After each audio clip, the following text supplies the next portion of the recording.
আমাদের গ্রাম, আমাদের খেলা। স্বাগতম তোমাদের খেলাঘর বাংলা ঠকতে, যেখানে স্বপ্ন মেশে মাটির গন্ধে আর খেলা ভাসে শিশির ভেজা হাওয়ায়। সকালবেলা গ্রামের রাস্তা, কুয়াশার মাঝে মিনা, ঝর্ণা, বর্ণা, শিলা, স্বপ্ন, জয়দেব, জনি আর ভুবেন ছোটাছুটি করছে। সকালের আলো ফুটতেই গ্রামের মাঠ যেন জীবন্ত হয়ে ওঠে। মিনা, ঝর্ণা, বর্ণা, শিলা, স্বপ্ন, জয়দেব, জনি আর ভুবেন সবাই মিলে শুরু হয় খেলার আসর।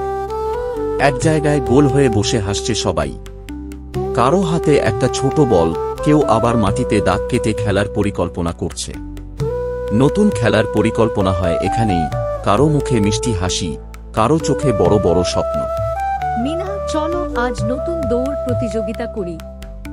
ঝর্ণা, না না, চল না বরং লুকোচুরি খেলি। ভুবেন হাসতে হাসতে, আচ্ছা, দুইটাই খেলি, আগে দৌড় পরে লুকোচুরি। সবাই হেসে ওঠে। সবাই ছুটছে। কারো গায়ে ধুলো মেখে গেছে, কারো মুখে ঠোঁট ভরা হাসি। ধুলো মেখে, মাটির গন্ধ মেখে ওদের ছোট ছোট পা এগিয়ে চলে স্বপ্নের পথে। খোলা মাঠ, দৌড় শেষে সবাই হাঁপাচ্ছে, হাসছে। পেছনে গ্রাম, খোলা আকাশ। এরা জানে না হার জিত কি, জানে শুধু একসাথে থাকার আনন্দ, একসাথে এগিয়ে চলার গান। এমন আরও মিষ্টি গল্পের জন্য সাথে থাকো তোমাদের খেলাঘর বাংলা ঠকতে। লাইক করো, শেয়ার করো আর চ্যানেলটা সাবস্ক্রাইব করতে ভুলো না।